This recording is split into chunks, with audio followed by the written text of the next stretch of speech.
In these scenes, it was coming across to me like this is Valentin's plan because of his jealousy towards Carly and Brennan still sleeping together. That's what I got from Valentin's plan here, because I kind of agree with Carly that it's a stupid plan.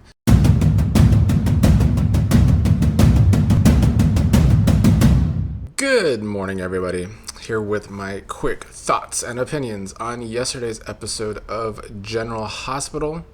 It was an episode with Willow, Michael, Nina, so that's kind of a good thing. That kind of gets the entertainment going. Those characters have been entertaining me lately.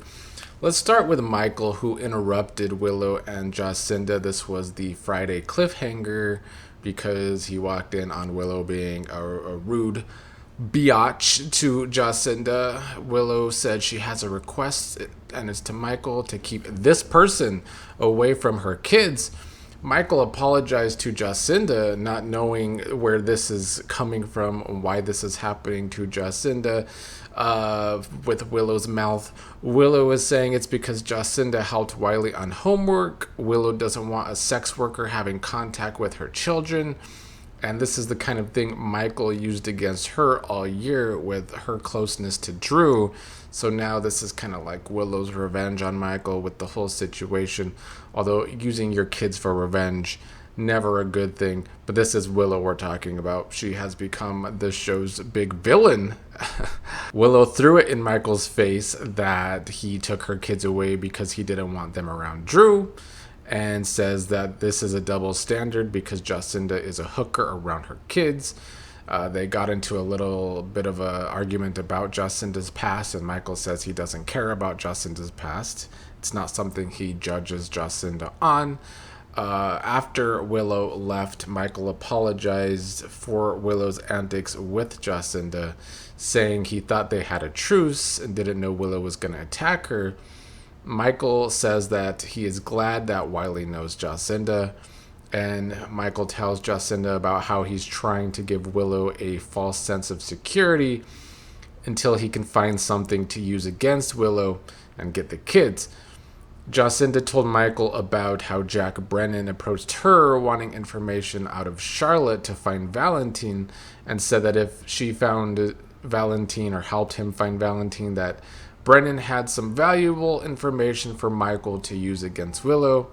That's obviously the footage that Brennan has been threatening Nina about. Nina, meanwhile, had called Rick over, wanting to hire him, even though Nina recounted the times that Rick tried to screw her over for money and when he disappeared while he was repping Willow.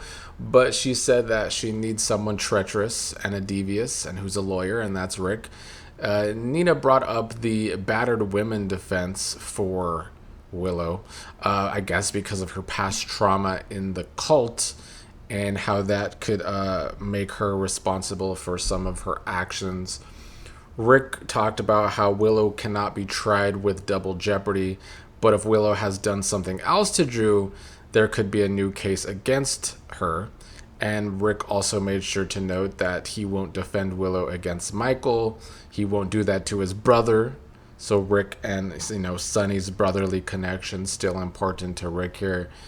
Nina said that Willow and Michael made peace, but when Willow came home, she was ranting in front of Rick about Michael and the hooker, Jacinda. I'm glad that Nina called Rick. I like more scenes for Rick, but I think these scenes were Nina's really trying to help her daughter. And as frustrated as I get watching Nina, especially last week when she figured out more truths about what Willow has really done, I haven't enjoyed how stupid Nina can sound about Willow now, knowing that Willow is guilty. But they're doing a good job of portraying Nina as someone who always wanted to find her kids, and she found her kids, and they're both crazy. They both have been crazy. So yeah, Rick left and Willow was ranting about hooker Jacinda to Nina and how she won't let her kids be taken advantage of with stuff like she was when she was young and in the cult. And Nina was, once again, trying to help out Willow, saying that she's gotten to know Jacinda. Jacinda works for Nina now and says that Jacinda won't hurt the kids, But Willow is clearly all about revenge here, wanting to see Michael go to court for custody and have to defend Jacinda in court. Nina tried to tell Willow that if they go back to court, Willow will lose everything. Nina talked Willow down, thankfully. Willow agreed that family court isn't the way to deal with it, but then said she will find another way. And Nina was in the background behind Willow with her head down, sighing in somberness because poor Nina always has to deal with her children being crazy. But the Willow, Nina, Michael stuff were definitely the highlights of the episode. Valentin came home through the door to Carly, asking where he has been. Carly thought he was up in the attic the whole time. Valentin admitted to seeing Nina, saying that he thinks Nina can help.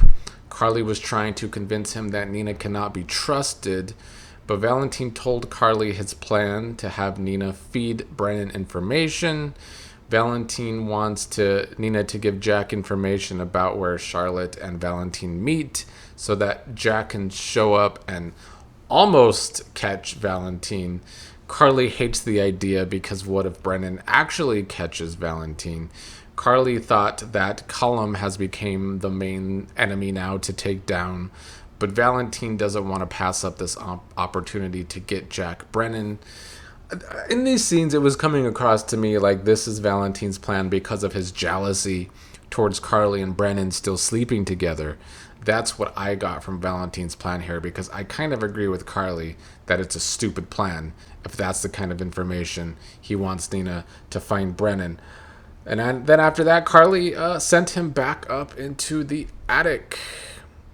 Some of the other stuff in this episode, honestly, the episode started with Molly and Cody coming out of the elevator at the hospital. It was a terrible way to start the episode.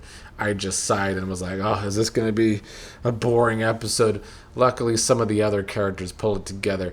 I still think Molly and Cody suck. I see that they have fans out there, but if you're a fan of Molly and Cody, you can just watch a painting channel and watch paint dry, because that is Molly and Cody. But anyway, I didn't watch all their scenes. All I know is that Molly had her appointment and she's cancer free, and she wanted to know if she can resume regular activities like sex. Anyway, moving on from those boring people to Alexis talking to Sonny about Danny and how Danny wanted to join the mob. Alexis also wanted to know why Sonny sent Rick to tell her the information instead of himself. Sonny didn't want to get into a fight with Alexis. He feels like they're in a better place and that Alexis and Rick are always bickering, which is true. These scenes were kind of more the same. Alexis questioning Sonny why he wants to be close to Rick after everything Rick has done. Why isn't Diane a good enough lawyer for Sonny for this? More of the same there. And then lastly, as we left off on Friday, Ethan came to the door to come face to face with Kristina. As I said on Friday, I don't remember the past between Kristina and Ethan. It was probably during a time period that I didn't watch General Hospital much, but I guess a lot of you in the comments let me know that Kristina and Ethan used to be pretty close friends. They also kind of talked about it in this episode about how Kristina was dating some terrible guy named Kiefer, and Ethan was her hero, even though she blamed Ethan for something he didn't do, which you all also told me about in the comments. I did a little more digging too, and I saw that people used to ship Ethan and Kristina together. Now, of course, this is with the old actress that used to play Kristina, and I don't really think that this Kristina and Ethan have that much chemistry. Plus, they really want Kristina to be into Jacinda right now. So I don't know if this was supposed to be a tease for longtime fans of this couple, or just them coming together as friends again, because they basically discussed just staying friends. Ethan talked about how he wants to help Sonny out, which is why he was visiting in the first place, to see Sonny. And Kristina said it is good timing because Jason is away and Sonny might need help. And then Sonny came home towards the end of the episode. Pretty happy to see Ethan. And that was it for that. So that was our Monday episode of General Hospital. A decent start to the week. The Willow stuff remains entertaining to me. I'm enjoying her reign of villainy overall, and I'm also feeling for Nina. Even though she frustrates me, I also think they're doing a good job of just showing her as a mother who just always wanted to find her kids. And unfortunately for her, her kids are crazy, and now she always has to attempt to help them from themselves. That's all for me today. Let me know what y'all thought about today's episode in the comments. I should also promote the Patreon. Patreon.com/OCGTV. Currently watching and reviewing 1987 episodes of General Hospital. Although there's plenty of other old soap operas I'm also reviewing or just posting.